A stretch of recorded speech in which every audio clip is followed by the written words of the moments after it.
समस्त श्रोता बंधु मानक अनेक अनेक शुभेच्छा और शुभकामना। आउ एक सुंदर कहानी को आपण मानक स्वागत जनाऊँगी। आजिर कहानीटी हेउची बीरबल विचित्र बुद्धि। दिल्लीर बादशाह थांती अकबर सम्राट खूब गुणग्राही, तेणु तांको राजसभारे बहुत ज्ञानी गुणी और पंडित थांती। कि हिंदू कि मुसलमान समस्त को से समान दृष्टि देखती, मात्र बीरबल को बेसी भल पाती। बीरबल जेपरी बुद्धिया सेहीपरि हास्य रसिक मध्य। बेले बेले अकबर तांको नाना अखाड़ुआ प्रश्न पचारु थांती। बीरबल बेलकाला उंडी खूब चतुर भावरे तार उत्तर देउथांती।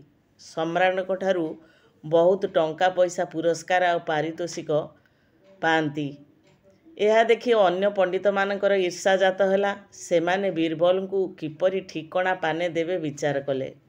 रामदास नामक बारिक सम्राट को खियर करुथाए। दिने पंडित माने रामदास को 2000 टंका लांच दे शिखाइले, तू काली खियर कला बेले छामू को कहबू, हजूर छामूकर भल मंद खबर शुणा आपणक पितृपुरुष माने मते सप नहीं। सेमाने कहिचंती बीरबल को स्वर्ग को पठाइबा पई। बीरबल मशाणी भूमि रे शोइबे, तांको उपरे काठी कुटा लदा होई निया लागिबो। सेई धुआं बाटे बीरबल स्वर्ग को जिबे। केते दिन बुली पुणी फेरी आसिबे। सतकु सत रामदास सेई कथा कहिला। अकबर बीरबल को डराई बारिकर स्वप्न वृत्तांत बुझाई देले एवं स्वर्ग को जीवा पई कहिले। चतुर बीरबल ठौरेई नेले यह ईर्षारु पंडित मानक कारसादी। ताकू राजा भल पाउथिबारु अन्य पंडित माने ईर्षा करथुले, तेणु सेमाने एई षडयंत्र करिसंती बोली बीरबल बुझी पारले। से हाथ जोड़ी जणाइले, मणिमा निश्चय जीवी। काहा भाग्य एपरी सुजोग जुटे, मात्र स्वर्ग को गले केते दिन रहिबी तार किछि ठिकणा नाही। मते वर्षे समय मिलू। घरे पिला माने चलिया पई किछि टंका दरकार। ता छड़ा बंधु बांधव को घर को या भितरे जाई टिके बुली आसबी। बादशाह आनंदरे 10,000 टंका मंजूर देले। बीरबल एई वर्षक भितरे मशाणी भूमि गोटे गुप्त सुड़ंग खूब कौशल रे निज घर को खोलाई देले। घरू पदा को बाहरिले नाही। किए पचारिले उत्तर मिले, बंधु घर जाइचंती। ठीक वर्षक परे बीरबल मशाणी रे शोइले। तांको उपरे काठी कुटा लदा हला। से दृश्य देखि मित्र माने आहा आहा कले। शत्रु माने कहिले एथर कंटा गला। किंतु केही जानी पारले नाही जे निया लागिवा पूर्वरु चतुर बीरबल सुडंग बाटे घर को चंपट देलेनी।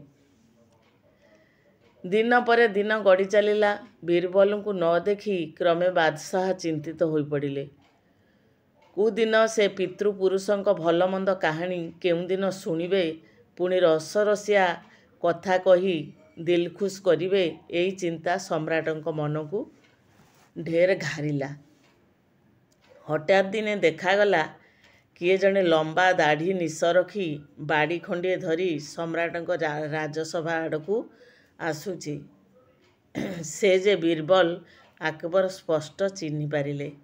से हठात सिंहासनरू उठी जाई तांको कुंढेई पकेइले। आनंदरे पचारिले, कुह बंधुवर, स्वर्गपुरर समाचार शीघ्र कुह। मो पूर्वपुरुष माने किपरि अछंती, स्वर्ग राज्यटा केमिति?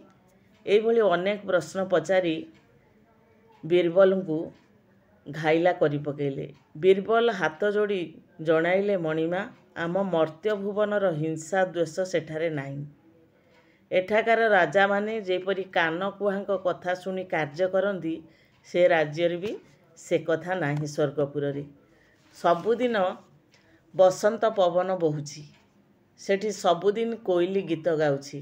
केते गीत नाट चली। स्वर्ग सुख कौन सबू बुझीगली मणिमा। अकबर काबा होई सबू शुणुथांती। पुणी पचारे, आम पूर्वपुरुष माने कौन कहिले, केमिति दिन काटुछंती, किभଳି अछंती? बीरबल कहिले, सेमाने आल्लांक संगे नीति भोजन करती। ମୁଁ ତାଙ୍କରି ପଙ୍ଗତରେ ବସୁଥାଏ। ଛାମୁଙ୍କ ରାଜୁତିରେ କେମିତି ବାଘ ବକ୍ରି ଏକା ତୁଠରେ ପାଣି ପିଉଛନ୍ତି, ପ୍ରଜାମାନେ ଆରାମରେ ଅଛନ୍ତି, ସେଇ କଥା କହିଗଲି। ଶୁଣି ସେମାନେ ବହୁତ ଖୁସି ହେଲେ, ବାଃ ବାଃ କଲେ। ସେ ସୁଖ ଛାଡ଼ି ଆସିବାକୁ ମନ ନଥିଲା।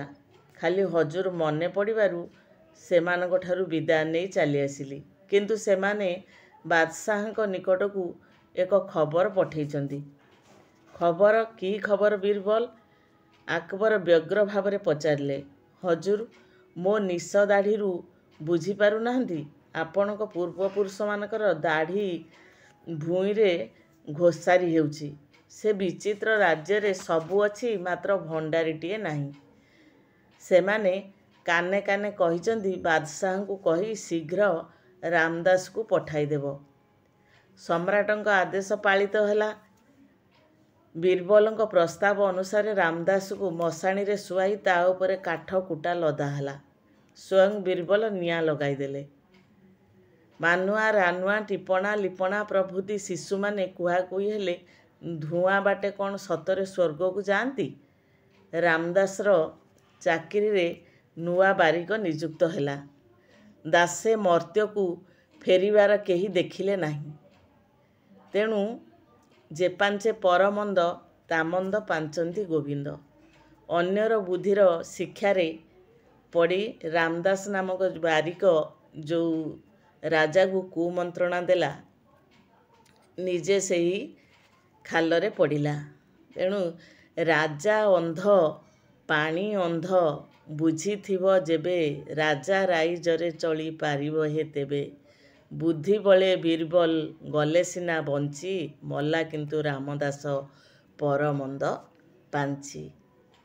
ତେଣୁ ସର୍ବଦା ନିଜେ ସୁଖରେ ରହିବା ସଙ୍ଗେ ସଙ୍ଗେ ଅନ୍ୟର ସୁଖ ଦୁଃଖରେ ଭାଗୀ ହେବା ଉଚିତ ଏବଂ କାହାର ଅମଙ୍ଗଳ ଚିନ୍ତା କରିବାଟା ହେଉଛି ସବୁଠାରୁ ବଡ଼ ପାପ।